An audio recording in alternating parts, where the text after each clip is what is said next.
오늘은 변치 않으시는 하나님이라는 제목의 말씀을 우리가 함께 나누겠습니다. 우리가 신앙생활을 하다 보면은 때로 위기가 찾아올 수가 있습니다.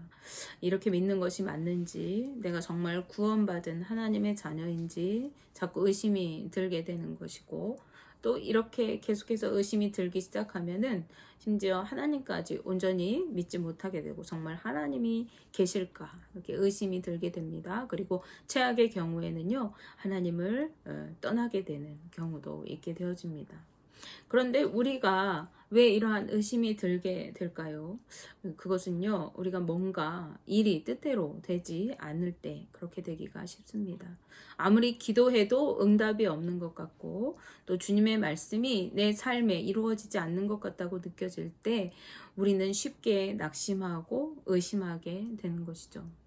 오늘 우리가 읽은 말라기서가 쓰여질 당시에 이스라엘 백성들이 바로 이러한 모습이었습니다.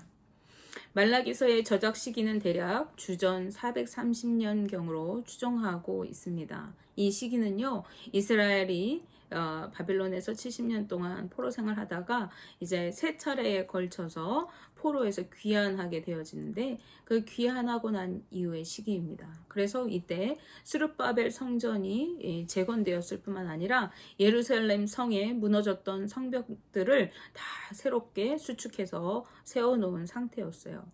그렇기 때문에 겉으로 보여질 때 이스라엘은 분명 이전의 모습으로 회복되어져 가는 것처럼 그렇게 비추어졌습니다.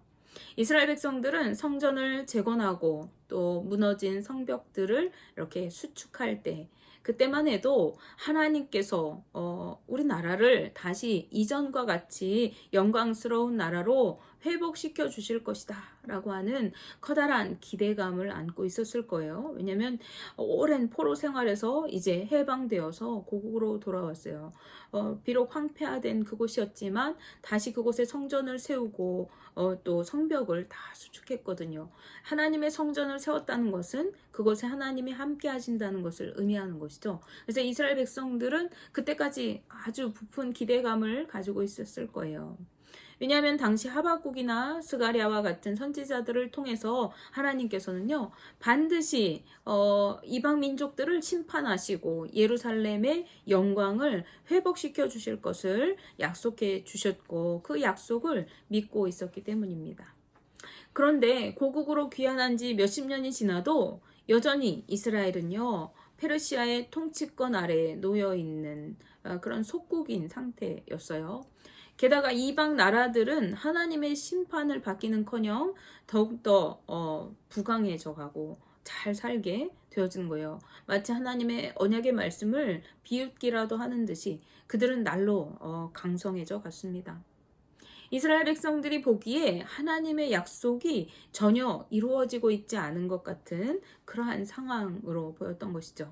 그러자 이 이스라엘 백성들은요, 점점 타락의 길로 가게 되었습니다. 이들은 이방 여인들과 결혼을 통혼하기 시작했어요. 그래서 자연스럽게 그 아내들을 맞을 때 아내들을 따라서 들어온 이방의 우상들을 무분별하게 섬기게 되었습니다. 그래, 이 우상들을 섬기는 하나님의 백성들이 이제 하나님을 섬기는 것도 이방의 신들을 섬기는 그러한 모습으로 형식적인 제사를 드리게 되었던 거예요. 이스라엘 백성들은 안식일을 거룩하게 지키지도 않았어요. 그리고 하나님 앞에 제사할 때도 저는 것, 병든 것, 도둑질 해가져온 것, 그런 것 가지고 부정한 제물로 하나님께 제사를 드렸습니다. 말라기서 1장 13절 말씀에 만군의 여호와가 이르노라 너희가 또 말하기를 이 일이 얼마나 번거로운고 하며 코웃음치고 훔친 물건과 저는 것 병든 것을 가져왔느니라. 너희가 이같이 봉헌물을 가져오니 내가 그것을 너희 손에서 받겠느냐. 이는 여호와의 말이니라 라고 말씀합니다. 본래 하나님께서 이스라엘 민족들에게 제사 제도를 이렇게 제정해 주셨던 이유는요, 그들이 여호와 하나님을 경외하고 섬기면서 거룩한 하나님의 백성으로 살아가도록 하시기 위한 것이었습니다. 하나님은 그들의 제사 제도를 통해서 그들에게 구원의 은혜를 알게 하시고 또 그들과 만나 주시고 그들 가운데 함께 계셨던 것이죠.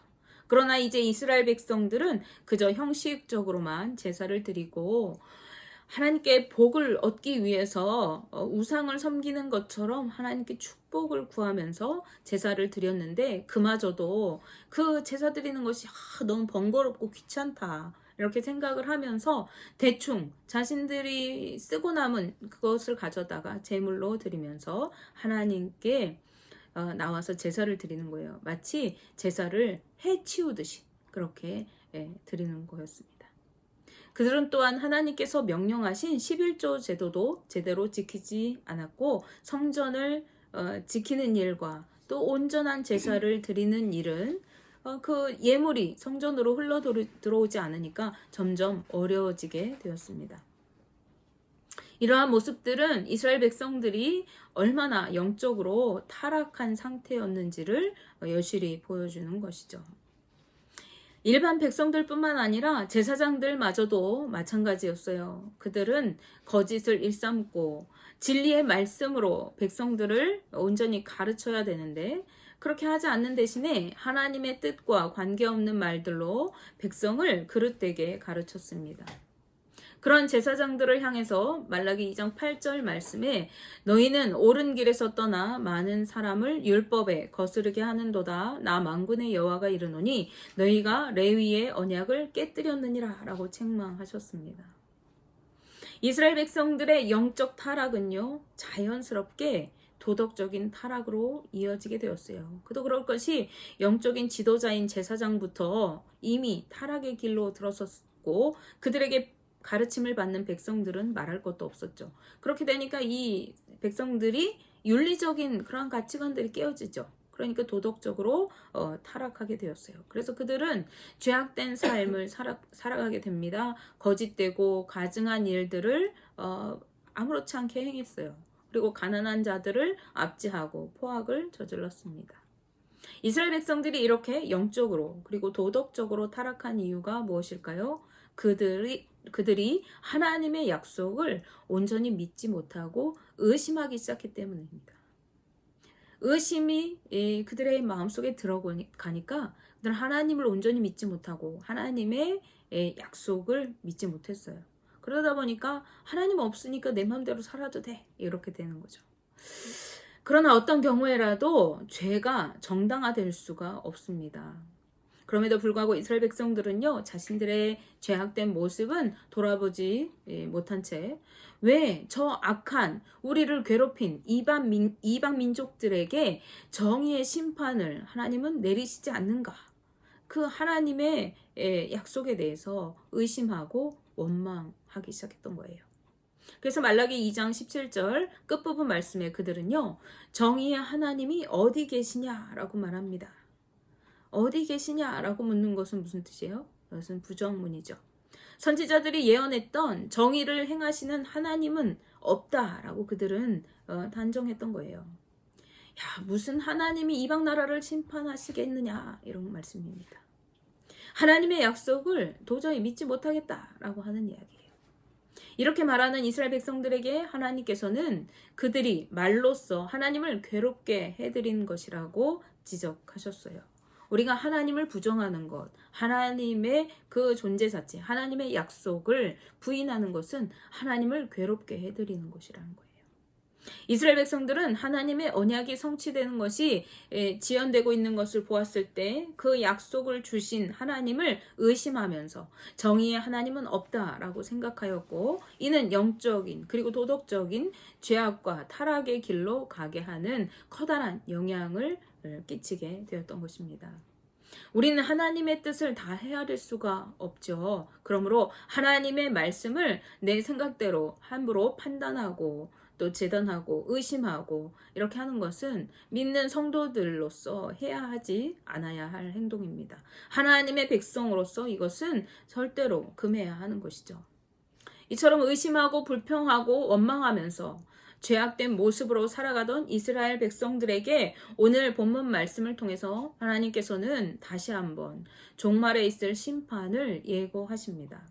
즉 언약의 사자를 보내셔서 정의의 심판을 행하게 하실 것이라고 하는 선언을 하고 계시는 거예요. 말라기 3장 1절 말씀에 만군의 여호와가 이르노라 보라 내가 내 사자를 보내리니 그가 내 앞에서 길을 준비할 것이요 또 너희가 구하는 바 주가 갑자기 그의 성전에 임하시리니 곧 너희가 사모하는 바 언약의 사자가 임하실 것이라 라고 말씀합니다. 그들이 구하고 바라는 주님이 이방 민족들을 심판하고 예루살렘의 영광을 회복해 주실 그 언약의 사자가 반드시 임할 것이라고 말씀하십니다. 이것은 예수 그리스도의 오심을 예언한 말씀인데요. 말라기 선지자는 하나님께서 언약의 사자이신 예수 그리스도를 보내주실 것뿐만 아니라 그에 앞서서 내 사자, 즉 세례 요한의 탄생까지도 예언하고 있는 것을 볼 수 있어요. 그래서 이 예언은요 자연스럽게 신약으로 연결되게 됩니다. 그런데 하나님께서는요 이 언약의 사자가 임하시는 그날을 누가 능히 당하며 누가 능히 그 앞에 서리오라고 말씀합니다. 즉 그분이 오시는 날에는 아무도 그 앞에 설 자가 없다는 말씀이에요. 우리는 주님 앞에서 누구나 할 것 없이 다 죄인이기 때문에 주님 앞에 떳떳이 설 사람이 아무도 없는 것이죠. 그리고 이것은 예수 그리스도를 통하여 이루어질 하나님의 심판이 이제 이방 나라들 뿐만 아니라 이스라엘 백성들에게도 적용되는 것을 의미합니다. 누구도라고 했어요. 예외가 없죠. 이스라엘 백성들은 하나님 앞에서 죄악된 모습으로 자신들이 살아가고 있다는 것을 자각하지 못했어요. 그래서 죄악된 모습으로 막 살아가면서 우리는 의로운 하나님의 선택받은 민족이라고 하는 선민의식을 가지고 살고 있었어요.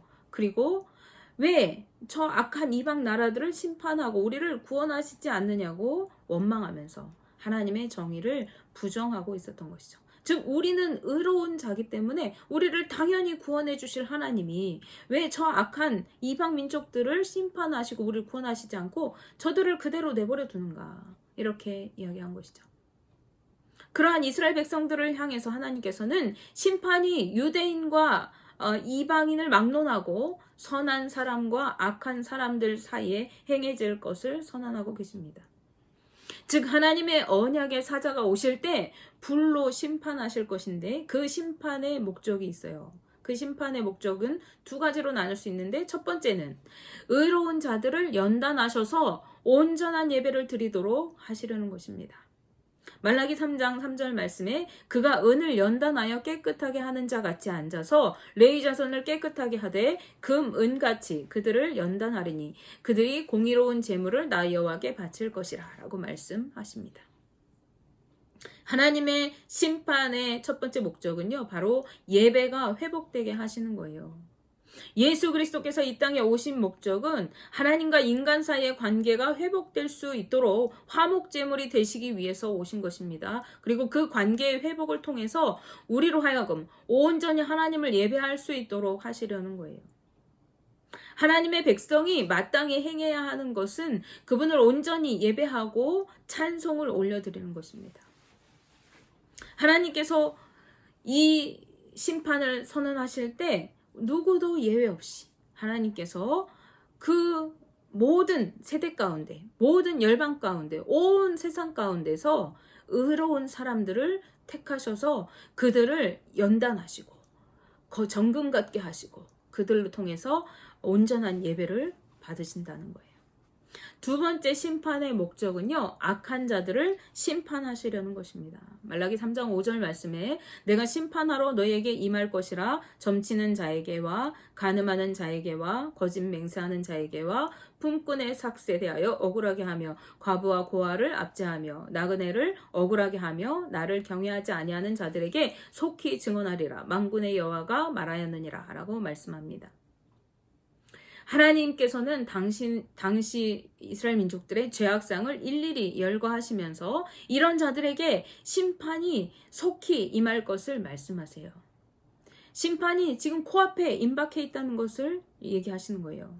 이것은 하나님께서 말씀하신 심판의 예언이 아직까지 지연되고 있지만 반드시 이루어질 것을 말씀하시는 것입니다. 어떤 자들에게 임한다고 하시죠? 점치는 자들에게, 간음하는 자들에게, 또 품꾼의 삭슬 억울하게 하고, 고아와 과부를 압제하고, 나그네를 억울하게 하는 자. 그러니까 소외된 자들에게 함부로 대하고 이렇게 난폭하게 행하는 자들, 또 갑질하는 자들, 이런 자들에게 심판이 오고, 그 다음에 가장 중요한 건 하나님을 경외하지 않는 자들에게 심판이 이른다고 하십니다.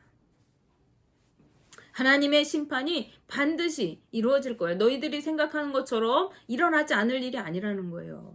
하나님의 약속은요, 반드시 이루어지는 것입니다. 하나님은 반드시 약속하신 것을 이루시는 분이시기 때문에 그렇죠. 예수님께서도 하나님의 말씀은 1.1획도 땅에 떨어지지 않는다고 말씀하셨어요.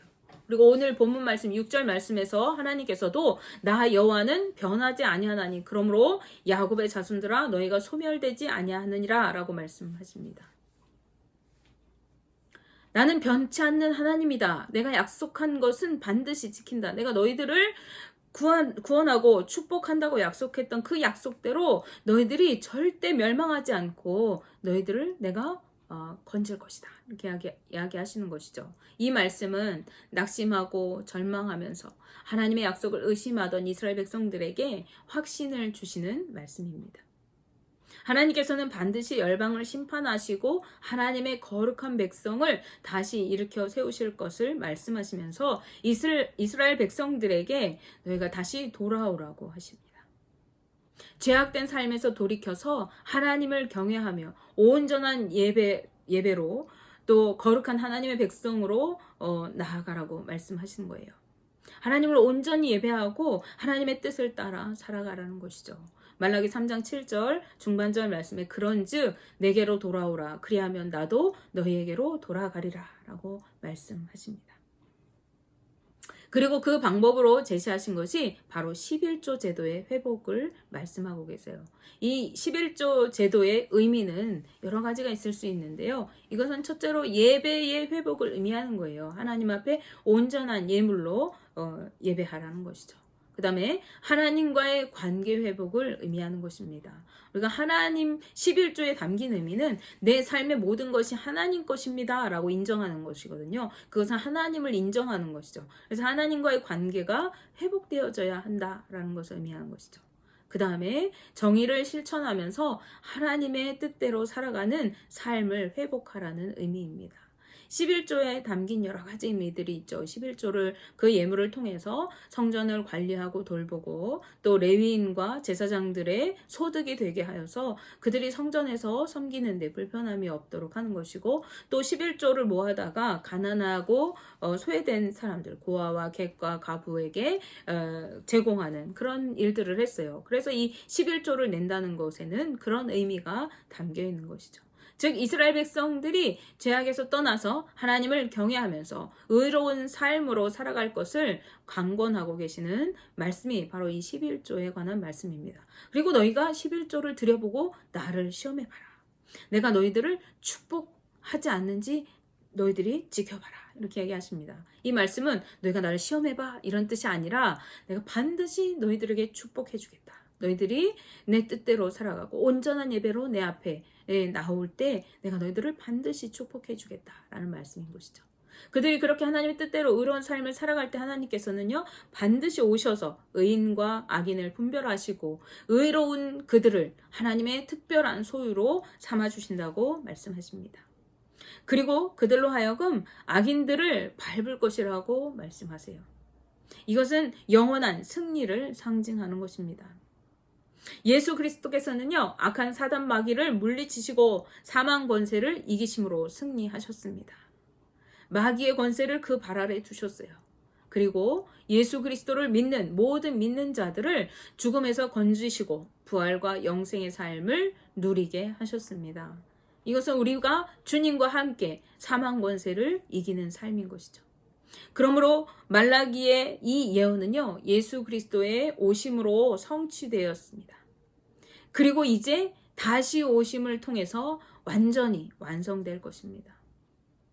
오늘 시리에 빠져 하나님을 온전히 믿지 못했던 이스라엘 백성들을 향한 이 말라기 선지자의 예언은 그들을 다시 하나님께로 돌이키도록 하기 위한 그리고 약속의 말씀대로 주님이 임하시기까지 끝까지 믿음으로 승리하도록 하기 위한 애끓는 선지자의 외침인 것입니다.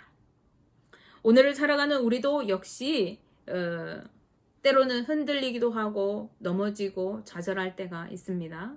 때로는 의심이 들기도 하고 나는 언제나 온전한 믿음으로 설 수 있을까 이런 생각도 들고요. 또 세상을 보면서 이렇게 믿는 사람보다 이렇게 믿지 않는 악한 사람들이 오히려 더 잘 사는 것 같고 형통한 것 같고 그래 보이나 이런 생각도 하게 되죠. 그러나 그때마다 우리 내 생각으로 판단하고 결론 내리지 말고 오늘의 이 말씀을 붙들고 믿음으로 다시 일어서고 끝까지 승리하는 삶을 살아갈 수 있기를 바랍니다. 주님의 약속은 하나도 땅에 떨어지지 아니하고 다 이루어질 것을 믿고 나아갈 수 있기를 바랍니다. 베드로는 베드로후서 3장 9절 말씀에서 주의 약속은 어떤 이들이 더디다고 생각하는 것 같이 더딘 것이 아니라 오직 주께서는 너희를 대하여 오래 참으사 아무도 멸망하지 아니하고 다 회개하기에 이르기를 원하시느니라 라고 말씀합니다. 주님은 오늘도 우리가 주님을 경외하면서 믿음으로 살아가고 거룩한 삶과 온전한 예배로 주님 앞에 바로 서도록 참고 기다리고 계시는 것이죠. 그 주님을 신뢰하면서 주님 앞에서 서는 그날까지 날마다 승리하는 저와 우리 성도님들 다 되실 수 있기를 주님의 이름으로 축복하며 기도합니다.